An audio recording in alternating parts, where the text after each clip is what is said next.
quiero hoy traer un mensaje que entiendo de parte del Señor para la iglesia. Y el Señor me decía que hay algo peor que pecar. ¿Piensas que hay algo peor que pecar? Os voy a poner el currículum de un buen personaje bíblico, ¿vale? El rey David. ¿Cuántos conocemos al rey David?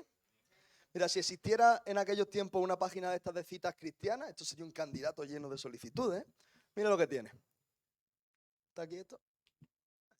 Conforme al corazón de Dios, es músico, es valiente, vigoroso, un hombre de guerra, es prudente, es hermoso, hermoso no como aquí en Andalucía, no, hermoso de guapo, ¿no?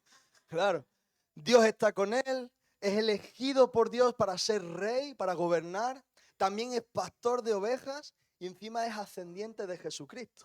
Toma ya. ¿Cómo le ponemos al currículum? Ahí las chicas estaban pidiendo el número de teléfono. ¿Dónde está? ¿No? Los chicos espero que no, ¿no? Si no, luego oramos en la carpa de liberación ahí abajo. Pero este es el currículum de David. Esto es lo que nos dice la Biblia acerca del rey David. Y es un personaje que todos más o menos de alguna u otra manera conocemos, ¿verdad? ¿Y sabes qué?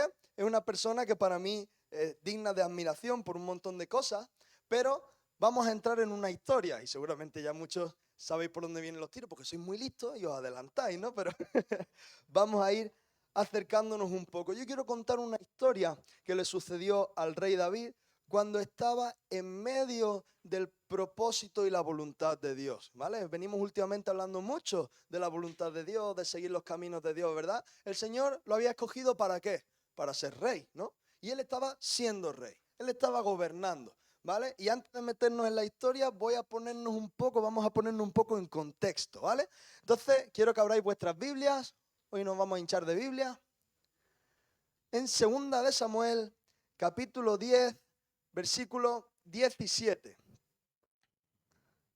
2 de Samuel, capítulo 10, versículo 17. Vamos a ver qué está haciendo el rey David, ¿vale? En el centro de lo que el Señor lo había llamado a hacer. Dice, estaban en medio de una guerra, ¿no? Y dice, cuando fue dado aviso a David, reunió a todo Israel. Y pasando el Jordán, vino a Elam. Y los sirios se pusieron en orden de batalla contra David y pelearon contra él. ¿Y qué pasó? Mas los sirios huyeron delante de Israel.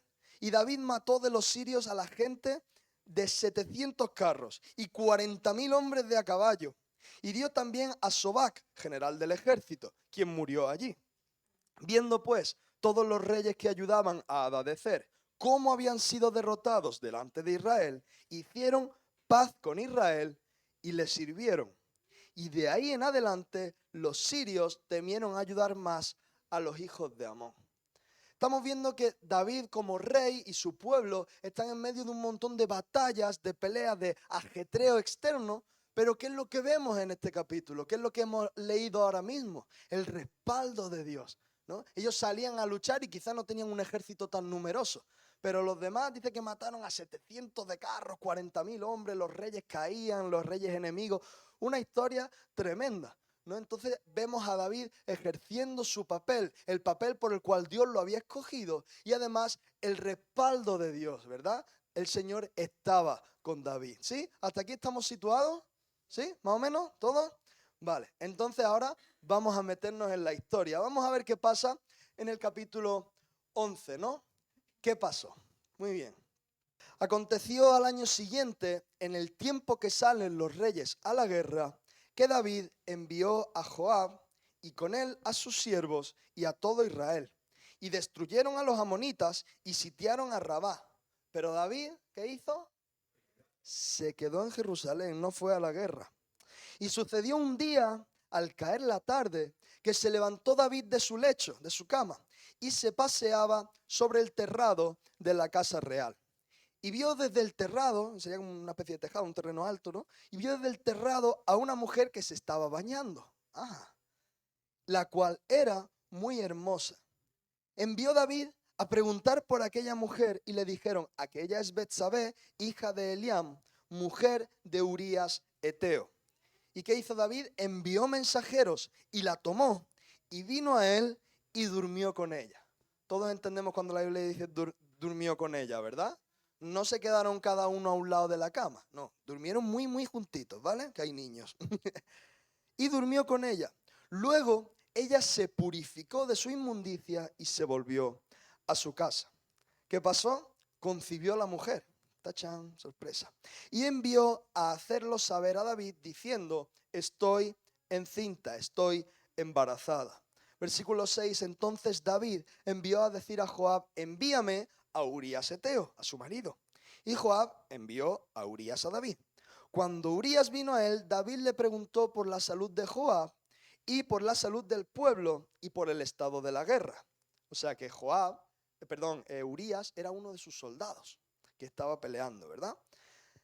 Y por el estado de la guerra. Versículo 8, después dijo David a Urías, desciende a tu casa y lava tus pies. Y saliendo Urías de la casa del rey, le fue enviado presente, regalo, de la mesa real. Mas Urías, ¿qué hizo? Durmió a la puerta de la casa del rey con todos los siervos de su señor y no descendió a su casa. E hicieron saber esto a David, diciendo, Urías no ha descendido a su casa. Y dijo David a Urías, ¿no has venido de camino? ¿Por qué pues no descendiste a tu casa? Y Urías respondió a David, el arca e Israel y Judá están bajo tiendas, y mi señor Joab y los siervos de mi señor en el campo. ¿Y había yo de entrar en mi casa para comer y beber y dormir con mi mujer? Por vida tuya y por vida de tu alma, que yo no haré tal cosa.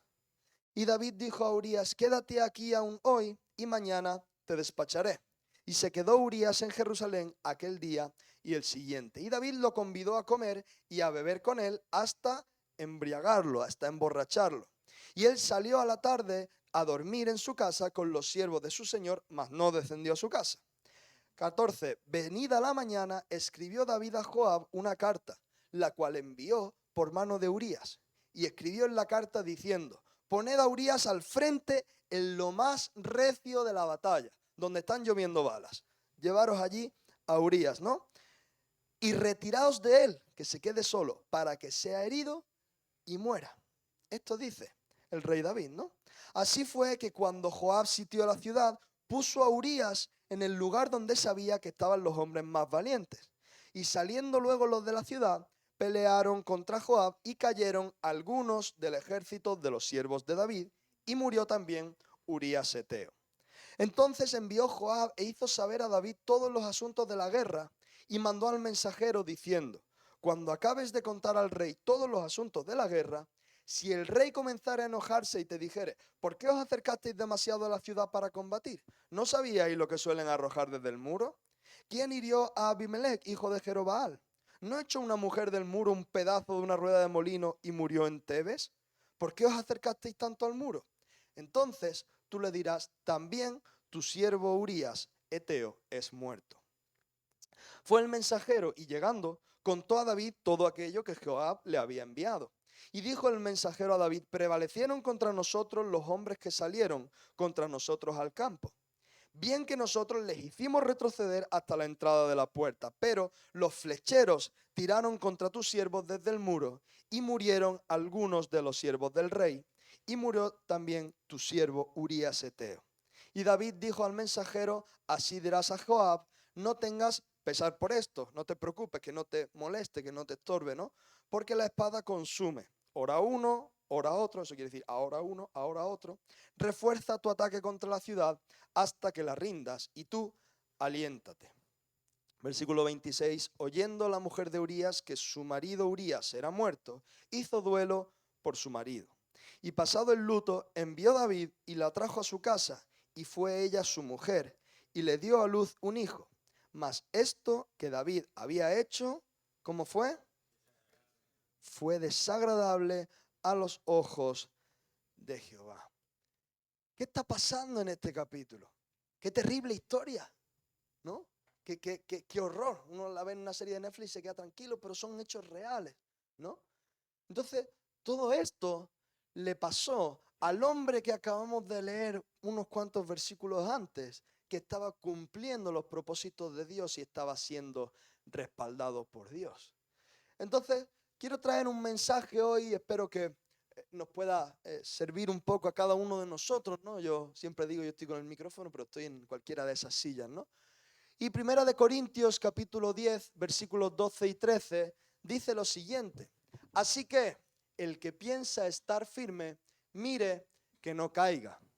No os ha sobrevenido ninguna tentación que no sea humana, pero fiel es Dios, que no os dejará ser tentados más de lo que podéis resistir, sino que dará también juntamente con la tentación la salida para que podáis soportar, ¿no?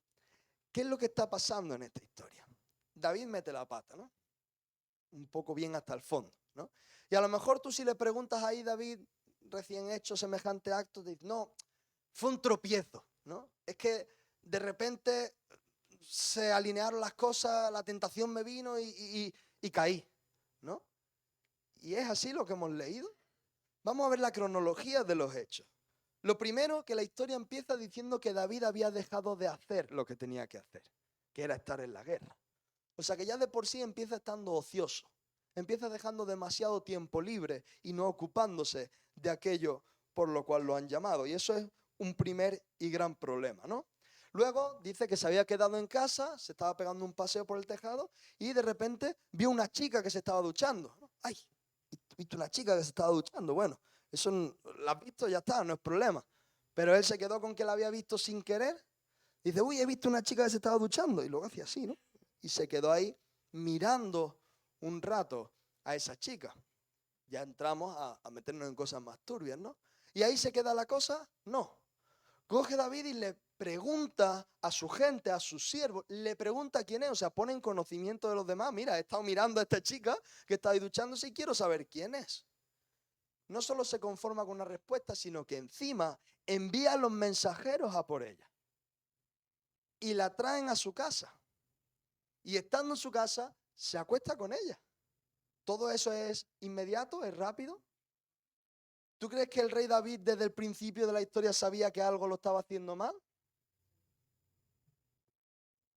Y se termina acostando con la mujer. Se termina acostando con ella. ¿Fue un tropiezo involuntario? Me resulta extraño, ¿no? La dejó ir, pero la fiesta continúa. No es un pequeño pecado que ha cometido, ¿no? Sigue la fiesta. ¿Qué hace justo después? Manda a buscar al esposo. Se va por el esposo, le pregunta, yo creo que desinteresadamente, porque no creo que le importara la salud de Urías ni cómo estaba la guerra si se había quedado, qué más le daría, ¿no? Pero le hace así un poquito de preguntas como para ir entrando y luego lo manda a su casa, en plena guerra, como decíamos antes, ¿no? ¿Qué vemos en Urías? ¿Cuál es la actitud de Urías? Fidelidad, lealtad. ¿Cómo voy a ir yo a mi casa estando tú y el arca y las cosas de Dios en juego, estando en plena batalla, estando mis compañeros, mis amigos en batalla? ¿Cómo voy a ir yo a dormir a mi casa? Eso no lo haré. Tampoco lo desobedecía, se quedaba ahí en la puerta, ¿no? Pero vemos la actitud de un Urías bastante llamativa, ¿no? Fiel y leal. Urías tenía claro su propósito y su fidelidad. Bueno, no se va, ¿qué hace David? Lo emborrachamos. Le quitamos la conciencia, le quitamos un poco el control, ¿no? Lo emborracha y no queda la historia ahí. Lo manda al frente de batalla, condenado directamente a la muerte, porque no dice mándalo a ver si se carga 3 o 4, no. Lo manda al frente de batalla y dice retiraos y dejadlo solo, para que sea dañado y muera. Lo manda a la muerte. Ya estaba terrible la historia, se está poniendo cada vez peor, ¿no? Interesante. Declarándolo. No le dijo a los siervos a ver qué pasa, sino le dijo a los siervos que era para que muriera, ¿no? Todos estaban en conocimiento de todo esto que estaba pasando y los siervos obviamente tenían que obedecer al rey. Muy bien, Urías fue muerto y para no terminar la historia aquí, dejando pasar algo de tiempo, vuelve a por la mujer. Y se casa con ella y tiene otro hijo. Qué terrible historia. Qué terrible historia de alguien con tan buen currículum como leíamos antes, ¿no? Entonces, un primer mensaje que quiero que podamos asentar es que esta desastrosa historia que le ha pasado a alguien de tanto nivel, vamos a llamarlo, como el rey David, ¿qué no nos podrá pasar a nosotros si nos descuidamos? Todos, absolutamente todos los que estamos aquí, corremos los mismos riesgos de vivir una historia tan sumamente desastrosa como la que acabamos de leer. Es horrorosa, a mí me revuelve las tripas, ¿no? Sin embargo, eso era lo que había vivido. Y cada uno tenemos un poco que reflexionar en qué caminos vamos también nosotros hablando, ¿no? Y este mensaje no solo es triste por cómo es, sino también por la persona que lo está haciendo, por lo que digo, por la trascendencia, por el lugar, por la ocupación que tenía. Entonces este mensaje es para todos nosotros, ¿no? Vamos a seguir leyendo un poco más la historia. Vamos al siguiente capítulo y vemos qué sigue pasando ahí, ¿no? Segunda de Samuel, capítulo 12. ¿Lo tenemos? ¿Está cerquita?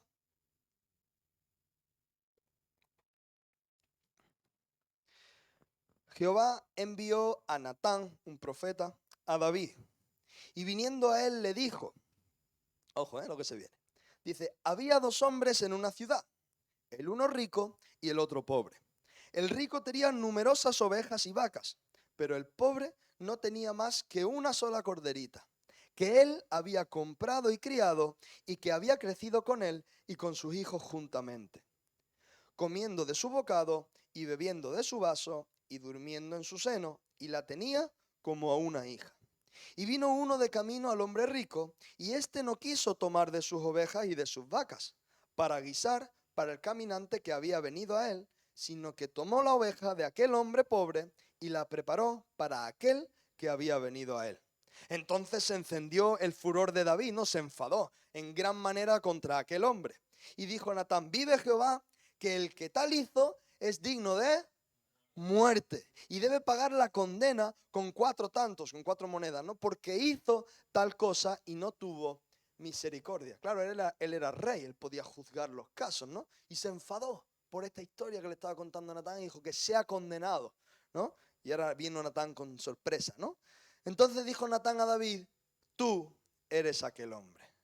Así ha dicho Jehová, Dios de Israel, yo te ungí por rey sobre Israel y te libré de la mano de Saúl. Fue librado. Y te di la casa de tu Señor y las mujeres de tu Señor en tu seno, y además te di la casa de Israel y de Judá. Y si esto fuera poco, te habría añadido mucho más. ¿Por qué pues tuviste en poco la palabra de Jehová, haciendo lo malo delante de sus ojos? A Urías Eteo heriste a espada, y tomaste por mujer a su mujer, y a él lo mataste con la espada de los hijos de Amón.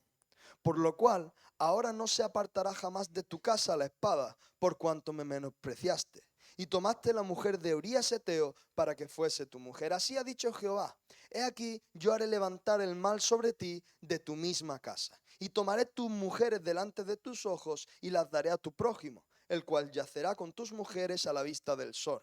Porque tú lo hiciste en secreto, mas yo haré esto delante de todo Israel y a pleno sol. Entonces dijo David a Natán, ¿qué dice? Pequé contra Jehová. Se da cuenta, ¿no? Que quizás metí un poco la pata, ¿no? Y Natán dijo, con este asunto hiciste blasfemar a los enemigos de Jehová. El hijo que te ha nacido ciertamente morirá. Profecía, ¿no? Y Natán se volvió a su casa. Y Jehová hirió al niño que la mujer de Urías había dado a David, y enfermó gravemente. Entonces David rogó a Dios por el niño, y ayunó David, y entró y pasó la noche acostado en tierra. Y se levantaron los ancianos de su casa, y fueron a él para hacerlo levantar de la tierra, mas él no quiso, ni comió con ellos pan. Y al 7º día murió el niño. Y temían los siervos de David hacerle saber que el niño había muerto, diciendo entre sí, cuando el niño aún vivía, le hablábamos y no quería oír nuestra voz. ¿Cuánto más se afligirá si le decimos que el niño ha muerto? Mas David, viendo a sus siervos hablar entre sí, entendió que el niño había muerto, por lo que dijo David a sus siervos, ¿ha muerto el niño? Y ellos respondieron, ha muerto. Ahora interviene un nuevo personaje en esta historia, ¿verdad? El profeta Natán.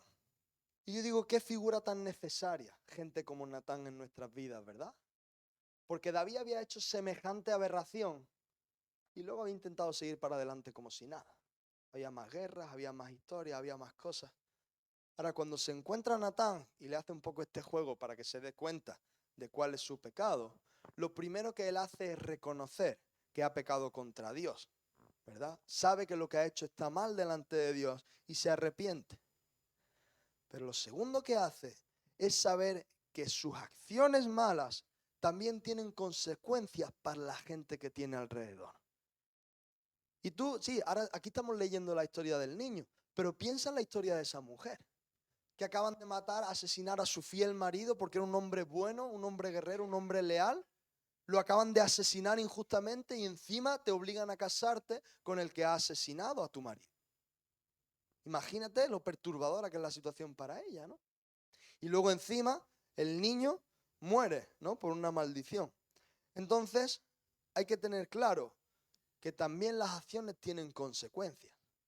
Y esto ha tenido un montón de malas acciones, por así decirlo, o de multitud de pecados, que han tenido situaciones o consecuencias desastrosas que David ha intentado evitar orando, pero no ha podido evitarlo. Y no es porque Dios sea malo, es porque tenemos que ser conscientes de que cada cosa tiene también sus consecuencias. Dios las puede quitar, pero no tiene por qué hacerlo, ¿no? Y yo quiero resaltar algunos puntos del mensaje de Natán, porque es un mensaje que también debemos saber cada uno de nosotros. Porque ¿qué hizo cuando Jehová le estaba hablando a David? Lo primero que le dice es: yo te ungí. Yo te he preparado para un propósito que te he dado. Y hemos estado hablando todo este tiempo que Dios tiene un plan para cada uno de nosotros, ¿verdad? Pues Dios te ha preparado para ese propósito. Ya, lo que hace falta para cumplirlo, ya Dios lo ha puesto dentro de ti. Tendrás que ejercitarlo, conocerlo, averiguarlo. Bueno, queda en nuestra gestión, ¿no? Pero ahí es necesario que sepamos que Dios lo había ungido para hacer la obra que tenía que hacer. Y lo otro que hace es que lo liberó de las manos de Saúl. Saúl era el antiguo rey que estaba oprimiendo la vida de David injustamente. Entonces el Señor había liberado a David. David sabía perfectamente quién era Dios. Nos hinchamos de leer salmos. Yo creo que es de las personas que más intimidad tuvo con Dios. Y creo que cuando fue consciente de su pecado supo cómo entrar a orar, ¿no? En ese momento en la presencia de Dios. Pero estamos hablando de una persona que había sido ungida y que había sido liberada. Conocía el poder salvador del Señor, conocía lo que es que el Señor te haga libre, porque lo había visto y lo había vivido en sus propias carnes. Sin embargo, alguien que había estado viendo y viviendo lo que era el cuidado de las ovejas, alguien que había estado viendo y viviendo cómo era el respaldo de Dios siendo rey, alguien que tenía intimidad con Dios, alguien que había sido preparado y ungido por Dios, alguien que conocía cómo Dios obraba con poder, de repente, se mete en semejante historia desastrosa, ¿no? Y una historia que tiene sus consecuencias, ¿no? Entonces, bueno, pasa todo esto, él oraba arrepentido, ¿no? Yo realmente creo que tenía arrepentimiento, pero hubo también consecuencias, ¿no? ¿Y sabes qué? Hemos leído 2 Samuel 10, el 11, el 12, y no quiero que leamos el 13, porque la cosa se pone peor. Pero es que no solamente afecta a David, a su nueva esposa, a su hijo y tal, sino que su descendencia empieza a repetir patrones de maldición. En el capítulo 13 existe otra historia desastrosa con uno de los hijos de David que se obsesiona con una de sus hermanas, la acerca, la viola, otro de los hermanos lo mata. Una historia tremenda, ¿no? Y todo esto pasa a cualquiera de nosotros que quiera relajarse en cuanto a las cosas del Señor, ¿no? Nos puede pasar a cada uno de nosotros. Entonces, es una historia bastante trágica, ¿vale? Y el mensaje se viene, no veo ninguna cara de felicidad hoy aquí, ¿no? Pero es necesario que sepamos esto y que sepamos manejarlo, ¿no? Y algo que es necesario saber es, hemos visto que David pecó, ¿verdad? Eso es lo que acabamos de leer. Y ahora, ¿David pecó porque se encontró a la chica? ¿David se encontró porque el contexto lo había favorecido? ¿Por qué pecó David? ¿Por qué pecamos nosotros? Por la carne, por los deseos, ¿no? La Biblia lo llama concupiscencia.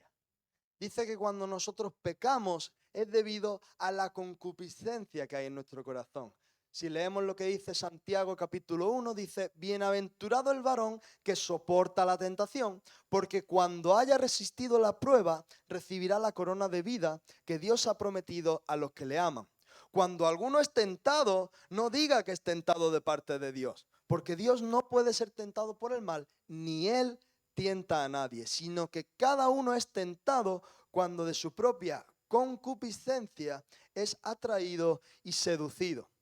Entonces la concupiscencia, después que ha concebido, da a luz al pecado, y el pecado, siendo consumado, da a luz a la muerte. Esto que tiene un montón de palabras complicadas, ¿qué significa? Concupiscencia quiere decir sentir deseos que no son gratos a Dios.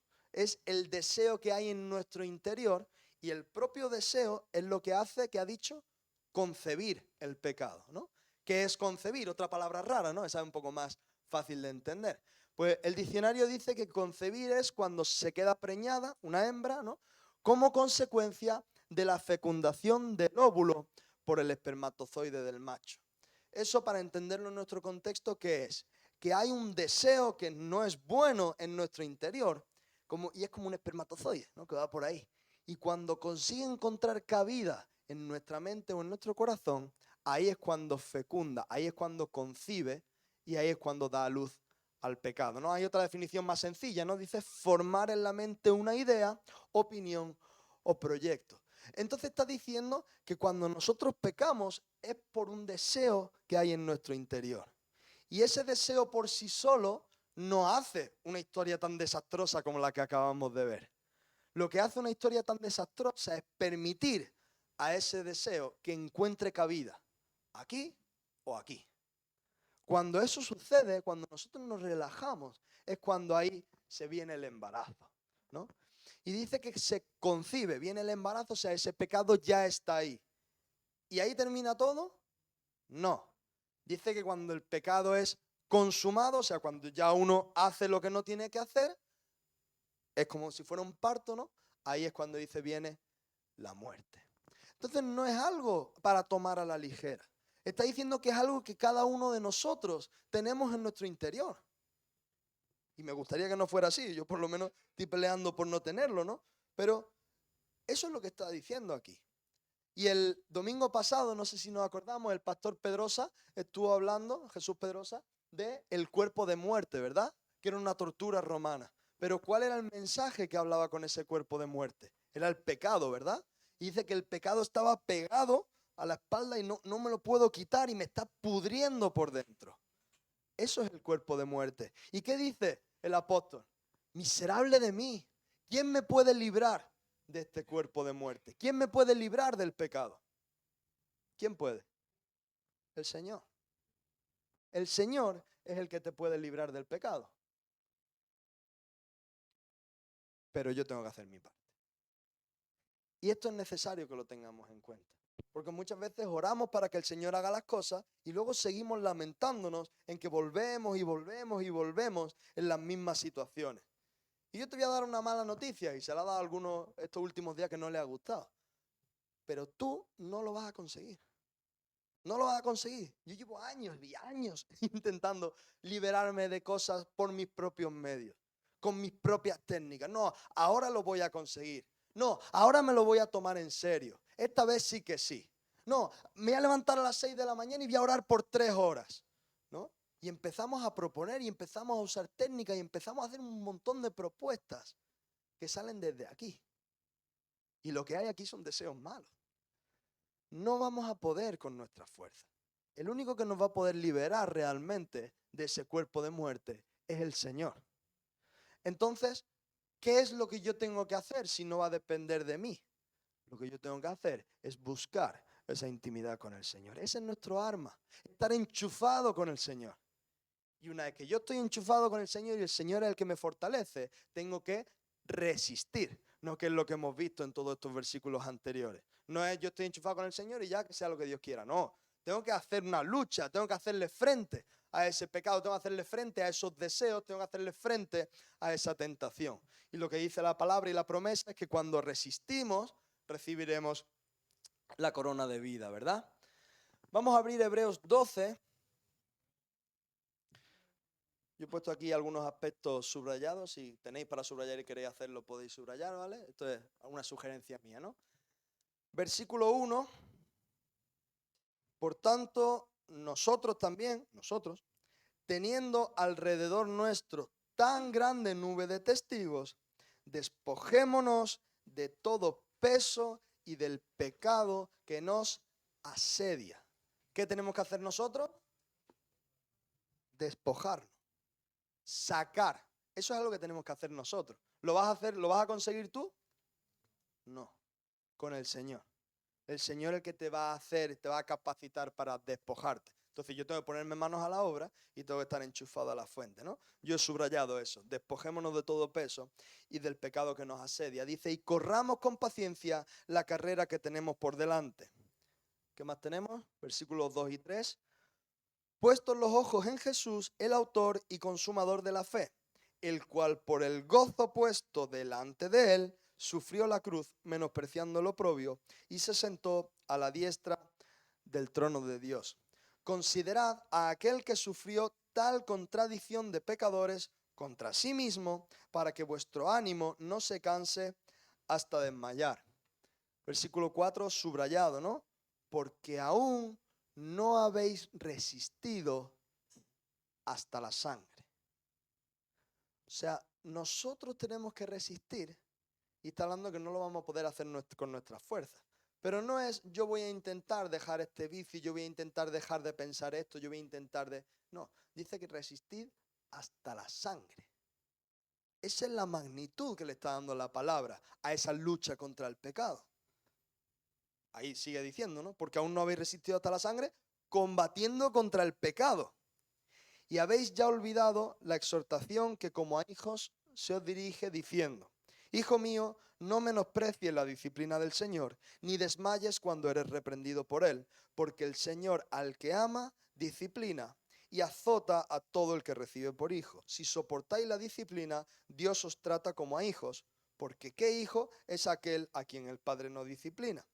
Pero si se os deja sin disciplina, de la cual todos han sido participantes, entonces sois bastardos y no hijos. Versículo 11. Es verdad que ninguna disciplina al presente parece ser causa de gozo, sino de tristeza. Pero después da fruto apacible de justicia a los que en ella han sido ejercitados. 12 al 15 lo he subrayado también. Dice, por lo cual, levantad las manos caídas y las rodillas paralizadas. ¿La has liado parda? Pues levanta las manos que llevas tiempo sin orar y mueve esas rodillitas que están muy sanas y clávalas en el suelo. Porque solo vas a poder salir de ahí en la presencia del Señor. Y el Señor te va a liberar, pero tienes que hacerlo de la manera que el Señor nos enseña. ¿Tú quieres ser libre de? Resiste hasta la sangre combatiendo con el pecado. No lo digo yo, me gustaría que hubiera un camino fácil, ¿no? Pero esto es lo que pone. Y haced sendas derechas para vuestros pies, para que lo cojo no se salga del camino, sino que sea sanado. ¿Sabes qué significa esto? Que si en el tejado de tu casa está viendo una muchacha ducharse ahí en medio del pueblo, pues pones una pared más grande. Hacer una senda correcta para el camino es poner cosas que te eviten caer en el pecado, cosas que bloqueen el acceso a hacer lo malo. Dice, para que lo cojo no se salga por el camino. Si tengo un bache fácil, pues me voy a caer fácilmente. Si esto te está ocasionando un problema, si que tu padre o tu familia tenga una botella de alcohol en la casa te genera un problema, si el tener internet en el móvil te genera un problema, quítalo. Haz senda para el camino, para vuestros pies, para que lo cojo no se salga por el camino, sino que sea sanado. Versículo 14, seguid la paz con todos y la santidad, sin la cual nadie verá al Señor. Mirad bien, no sea que alguno deje de alcanzar la gracia de Dios y que brotando alguna raíz de amargura os estorbe y por muchos sean contaminados. 16, 17, no sea que haya algún fornicario o profano como Esaú, que por una sola comida vendió su primogenitura. Porque ya sabéis que aún después, deseando heredar la bendición, fue desechado y no hubo más oportunidad para el arrepentimiento. Qué malo es Dios, ¿no? No, no hubo. Estuvo jugando un tiria floja con el Señor y se rompió la cuerda. Pues, consecuencia al canto. Aunque la procuró con lágrimas, dice.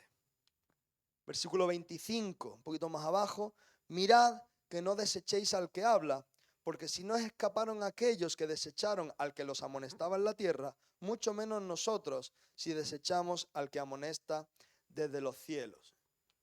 Y el 29, porque nuestro Dios es fuego consumidor. Así está el patio. Eso es lo que la palabra nos enseña en cuanto al combatir el pecado. Entonces, lo primero que está diciendo es que ya de por sí todos nosotros tenemos dentro unos deseos que no agradan a Dios. Y David, después de haber metido la pata hasta donde lo metió, ¿cómo cierra el capítulo 11? Dice, y aquello no fue agradable a los ojos del Señor, ¿verdad? Entonces esos deseos que están en nuestra condición humana, en nuestra carne, en nuestro animal, llámalo como quieras, pero esos deseos que están dentro no agradan a Dios.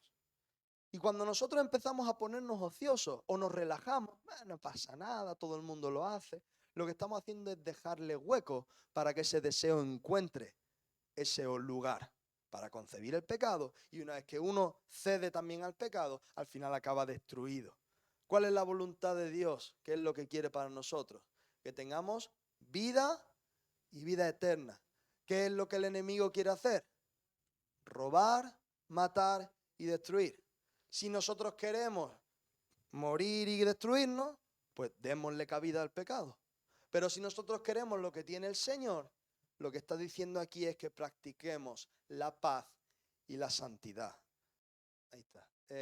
Cuando hemos leído 2 Samuel 11, hemos leído en el 10 las grandes victorias de David, ¿no? Bueno, pues todo esto que acabamos de leer en Hebreos 12 viene justo después de hablar de los héroes de la fe. Uno dice, yo quiero ser un héroe de fe. Muy bien, pues aquí tienen los deberes. En Hebreos capítulo 12, ¿no? Muy bien. Y ahora yo no sé si alguno se está acordando un poco, pero ¿cuál era el título de este mensaje?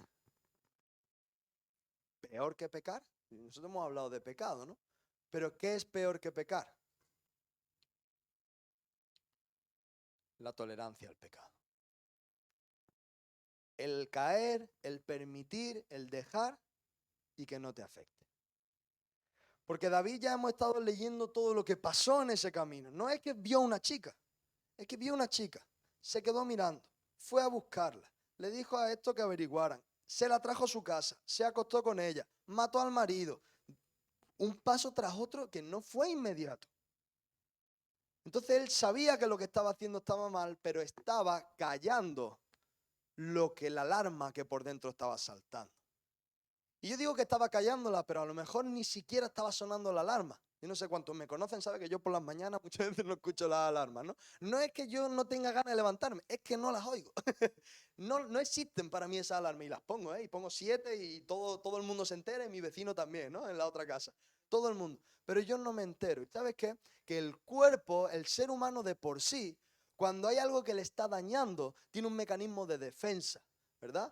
Tú, por ejemplo, yo siempre me sorprende la gente que va en el campo, va andando y va descalzo. Dice, pero ¿cómo puede ir descalzo por aquí con la pecha de piedra que hay? Se pincha esto y ellos van tan tranquilos. Y yo me quito los zapatos y voy como chiquito, ¿no? Voy pinchándome por todos lados. ¿Por qué? Porque tengo un pie sensible. Tengo un pie que le duele cada vez que me pincho. Sin embargo, esa gente tiene el pie endurecido, tiene callos formados y ya no se enteran siquiera que se están pinchando. Pues hay algo más grave que pecar, y es generar este tipo de durezas en nuestro interior, de tal modo que cuando pecamos, porque no somos perfectos ninguno de los que estamos aquí, cuando estamos por pecar o hemos pecado, ni siquiera estamos escuchando al Espíritu Santo decir, hey, hey. Y eso sí que es un problema grave. Y por eso es tan importante que haya figuras como la de Natán, para que si yo estoy queriendo hacer como que no pasa nada, venga uno de frente a decirme, tú has sido. Y es hora de que te arrepientas. Y es hora de que te pongas las pilas. Este es el mensaje que dice el Señor, ¿no? Y es bastante impactante. Fíjate lo que dice respecto a esto, Efesios capítulo 4, versículo 17 al 19. Exhortación, enseñanza, ¿no? Está animando a los creyentes a hacer esto. Dice, esto pues digo y requiero en el Señor, que ya no andéis como los otros gentiles.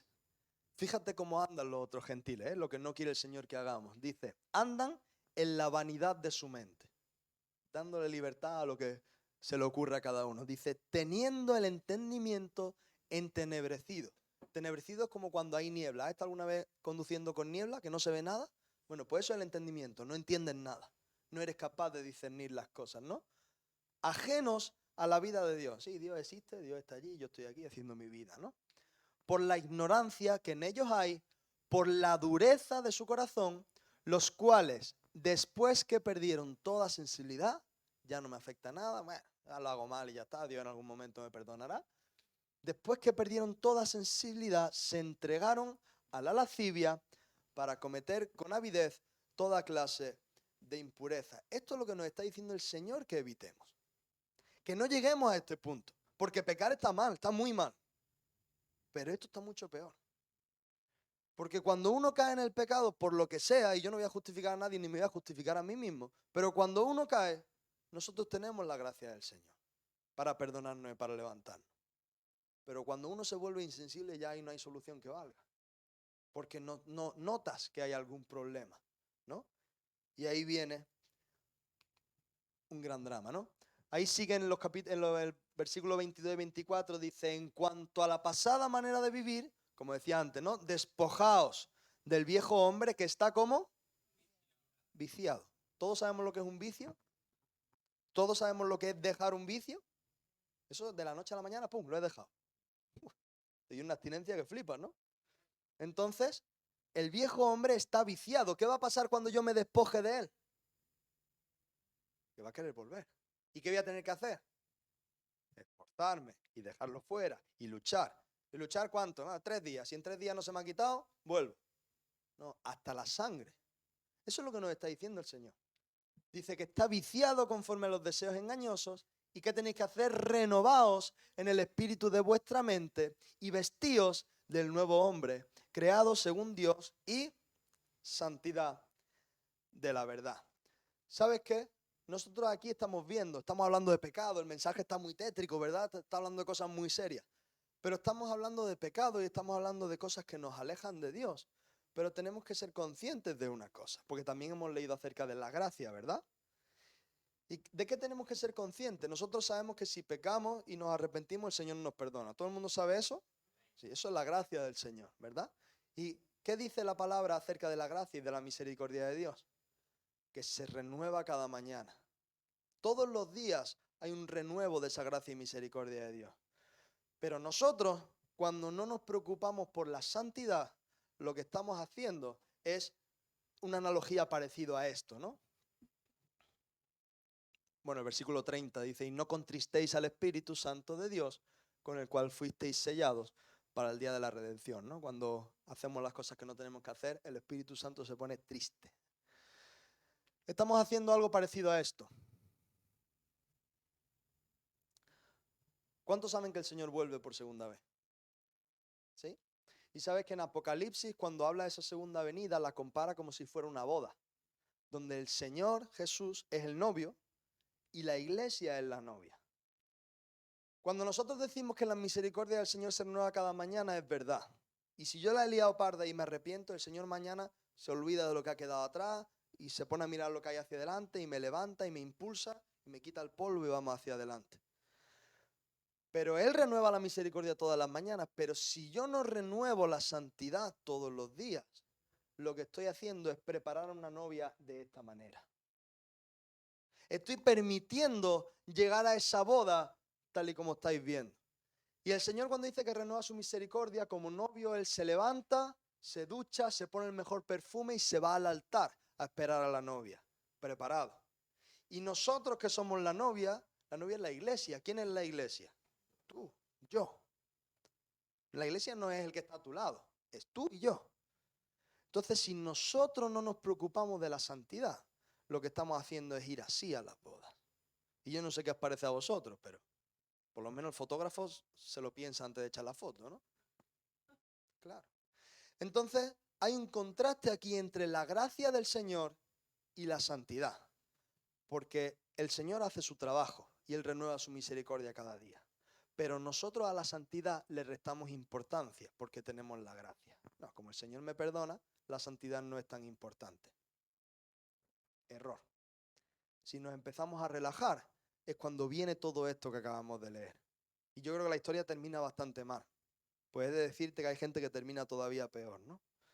Entonces es necesario que seamos conscientes de esto y que podamos renovar esa decisión de ser santos cada día. ¿Qué dice el mismo salmista David? En otro momento, ¿no? Bueno, no sé cuándo, a lo mejor lo hace poco después, tendría que investigar, ¿no? En el Salmo 51, del 7 al 12 dice, purifícame con hisopo y seré limpio. Lávame y seré más blanco que la nieve. Hazme oír gozo y alegría, y se recrearán los huesos que has abatido. Esconde tu rostro de mis pecados y borra todas mis maldades. Crea en mí, oh Dios, un corazón limpio y renueva un espíritu recto dentro de mí. No me eches de delante de ti y no quites de mí tu Santo Espíritu. Vuélveme el gozo de tu salvación y espíritu noble me sustente. ¿Qué tenemos que hacer entonces con este mensaje? Si entiendes que es de Dios para ti, yo entiendo que es para mí, ¿no? Pero ¿qué es lo que tenemos que hacer nosotros con este mensaje? Humillaos pues, dice 1 de Pedro 5, bajo la poderosa mano. Es la única manera, es la única, no hay más soluciones. Es postrarnos delante del Señor para que Él os exalte cuando fuere tiempo. Echando toda vuestra ansiedad, no solo la que produce el pecado, sino la anterior, la que produce la tentación, las que vivimos. Toda vuestra ansiedad, echarla sobre Él, porque Él tiene cuidado de vosotros.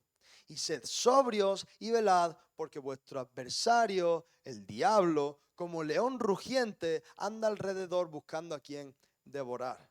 No descansa. ¿Y qué tenemos que hacer nosotros? Al cual resistir. Resistir, oponer resistencia, luchar firmes en la fe, sabiendo que los mismos padecimientos que se van cumpliendo en vuestros hermanos de todo el mundo, mas el Dios de toda gracia que nos llamó a su gloria eterna en Jesucristo, después que hayáis padecido un poco de tiempo, Él mismo os perfeccione, os afirme, os fortalezca y os establezca. Es verdad que es un mensaje quizá denso, tétrico, ¿no? Pero es un mensaje que habla de una condición que está aquí y una condición que está ahí. Y si no le ponemos solución, podemos acabar igual o peor que esta historia que acabamos de leer. Y yo no sé cómo quieres acabar tú, pero yo desde luego así no quiero acabar. Y yo no quiero seguir repitiendo historias. Y yo no quiero seguir cayendo en las mismas cosas que me están haciendo daño.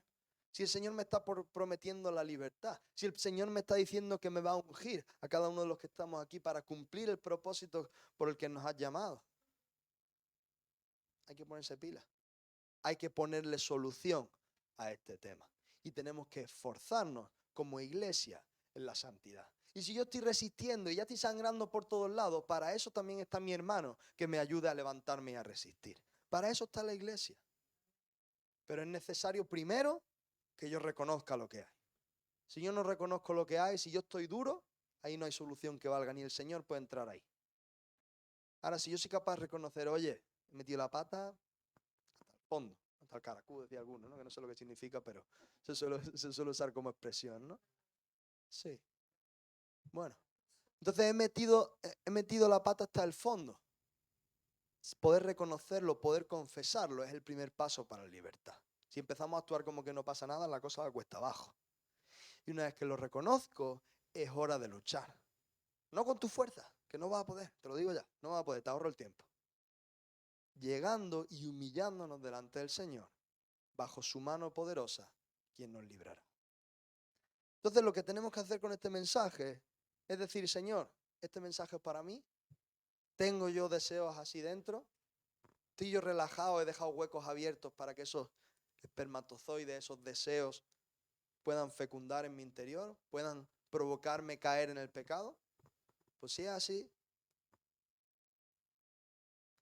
despojámonos, sacarlo de nuestro interior. ¿Lo tenemos dentro? Eso dice la Biblia. Pues hay que sacarlo, como sea, y hay que lucharlo, y hay que cerrar bien las puertas, que el enemigo no se cuele. Y estando así, cada día renovar nuestra decisión, Señor, voy a ser santo. Él es el que nos santifica, pero yo tengo que resistir, yo tengo que pelear, yo tengo que luchar. Y eso, este mensaje cuando lo estaba preparando, yo sé que esta mañana va a ser una mañana de libertad, en la que el Señor va a traer libertad, como está hablando en el rey David. ¿Cuántos quieren ser libres? De la causa que sea, no me la cuentes. Pero tú quieres ser libre, el Señor te va a hacer libre. En esta misma mañana lo creo y vamos a orar por eso. Pero una vez que seas libre, eres tú el que tiene que luchar. Porque si te libras y tú vas a lo mismo, nunca va a haber solución. Entonces el Señor va a traer libertad en esta mañana, pero nosotros tenemos que ser conscientes de esto y de que tenemos que ponernos manos a la obra para ser esa novia perfecta, preparada para esa boda que encima no sabemos cuándo es. Puede ser mañana, puede ser dentro de 2 horas. Entonces es necesario que que como iglesia nos preparemos. Y yo creo que este es tiempo, y os invito a que os podáis poner de pies, es un tiempo para que podamos venir a la presencia del Señor, derramarnos delante de Él, echar toda nuestra ansiedad sobre Él, echar nuestro viejo hombre, nuestro pecado, el vicio, lo que sea que esté ahí estorbando, dejarlo en su presencia. Y el Señor, claro que quiere obrar libertad, el primer interesado. Pero luego nosotros tenemos que ser consecuentes y luchar por mantener la santidad.